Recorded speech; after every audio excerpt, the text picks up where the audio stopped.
I got so much motherfucking design on right now. Break it down, bring it back, make it clap. I got 3 old thoughts, new guap, wear that thing. Bitches on my line, and you know.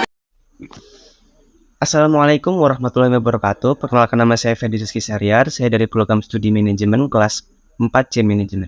Saya di sini akan menjawab pertanyaan yang diberikan oleh Bapak Ardi Hidayat, SEMM, selaku dosen pembimbing mata kuliah manajemen keuangan sektor publik. Oke, pertanyaan pertama yaitu, apakah yang saudara ketahui tentang anggaran pendapatan dan belanja negara atau APBN, serta proses terbentuknya APBN termasuk lembaga-lembaga yang terlibat dalam tersusunnya APBN di Indonesia? Anggaran pendapatan dan belanja negara atau APBN adalah rencana keuangan pemerintah yang memuat estimasi pendapatan dan belanja negara dalam 1 tahun anggaran. Lembaga yang terlibat diantaranya adalah pertama, Kementerian Keuangan. Kementerian Keuangan merupakan lembaga yang memiliki peran sentral dalam penyusunan APBN. Lembaga ini bertanggung jawab dalam merumuskan kebijakan fiskal, mengkoordinasikan penyusunan RAPBN atau Rencana Anggaran Pendapatan Belanja Negara, serta melakukan pengawasan dan evaluasi terhadap pelaksanaan APBN. Yang kedua adalah Badan Anggaran DPR. Badan Anggaran DPR bertanggung jawab dalam melakukan pembahasan dan penelaahan RAPBN yang diajukan oleh pemerintah. Mereka melakukan evaluasi, perubahan, dan memberikan rekomendasi kepada DPR dalam sidang paripurna. Yang ketiga ada DPR itu sendiri. Pertanyaan kedua, coba bandingkan antara APBN dalam era Orde Baru dengan APBN era otonomi daerah. Pos-pos manakah yang secara signifikan membedakan di antara kedua jenis bentuk APBN tersebut? Terdapat beberapa perbedaan signifikan antara APBN dalam era Orde Baru dan APBN dalam era otonomi daerah. Berikut adalah perbandingan pos-pos yang membedakan keduanya. Yang pertama adalah era Orde Baru. Pada era Orde Baru, pengelolaan APBN terpusat di tangan pemerintah pusat. Pemerintah pusat memiliki kontrol yang kuat terhadap pendapatan dan belanja negara. Prioritas pembangunan infrastruktur besar, APBN pada Orde Baru cenderung didominasi oleh pembangunan infrastruktur skala besar seperti jalan tol, bendungan, pabrik, dan proyek-proyek mega lainnya. Fokusnya adalah pada pembangunan fisik dan sektor-sektor strategis nasional.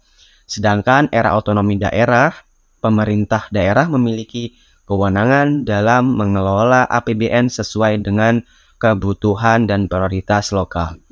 Terdapat pendelegasian wewenang dan tanggung jawab kepada pemerintah daerah. APBN dalam era otonomi daerah mengalokasikan dana transfer kepada pemerintah daerah sebagai sumber pendapatan mereka.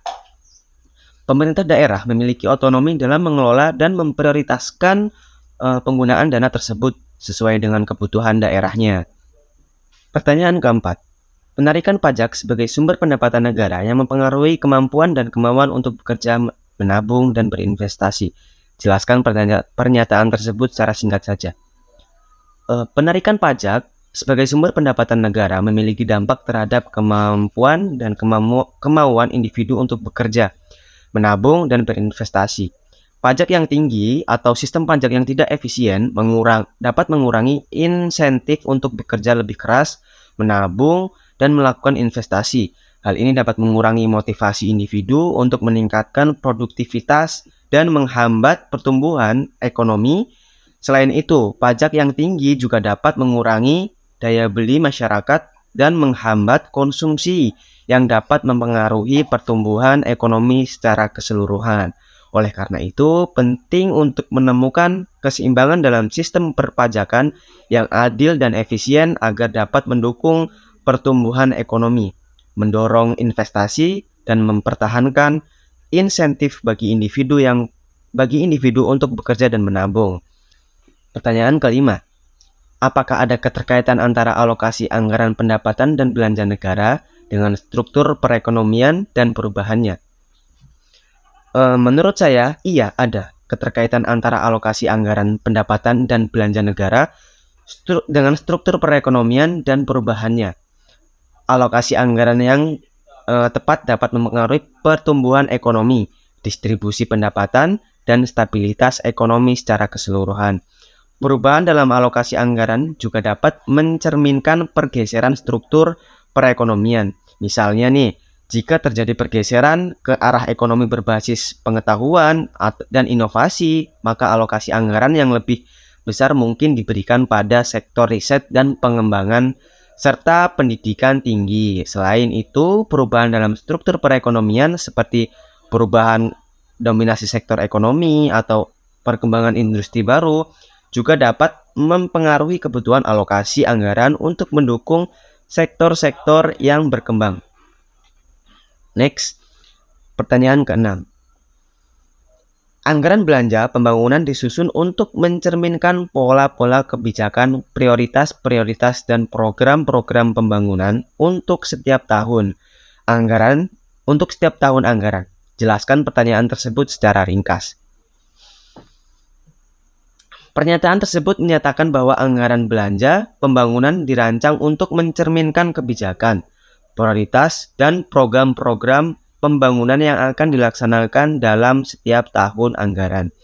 Artinya, alokasi dana untuk pembangunan infrastruktur, sektor-sektor strategis, dan program-program pembangunan lainnya dalam anggaran belanja negara ditentukan berdasarkan keputusan kebijakan pemerintah. Prioritas-prioritas dan program-program pembangunan tersebut didasarkan pada berbagai pertimbangan seperti kebutuhan infrastruktur, tantangan ekonomi dan sosial, aspirasi masyarakat, serta arah strategis pembangunan yang telah ditetapkan oleh pemerintah. Pertanyaan ke-7. Jelaskan bagaimana pajak dan tarif impor dapat digunakan sebagai alat untuk realokasi faktor-faktor produksi. Pajak dan tarif impor dapat digunakan sebagai alat untuk realokasi faktor-faktor produksi dalam ekonomi. Penggunaan pajak dan tarif impor sebagai alat realokasi faktor produksi harus diperlukan dengan hati-hati dan sejalan dengan tujuan kebijakan ekonomi yang lebih luas. Tujuan utama adalah mencapai efisien ekonomi, mendorong pertumbuhan sektor-sektor yang diinginkan, menjaga keseimbangan dan persaingan domestik dan internasional. Selain itu, dampak sosial dan distribusi pendapatan juga harus diperhatikan dalam penggunaan alat-alat tersebut. Gitu. Pertanyaan terakhir, benarkah bahwa pemungutan pajak sebagai sumber penerimaan negara di Indonesia masih perlu ditingkatkan?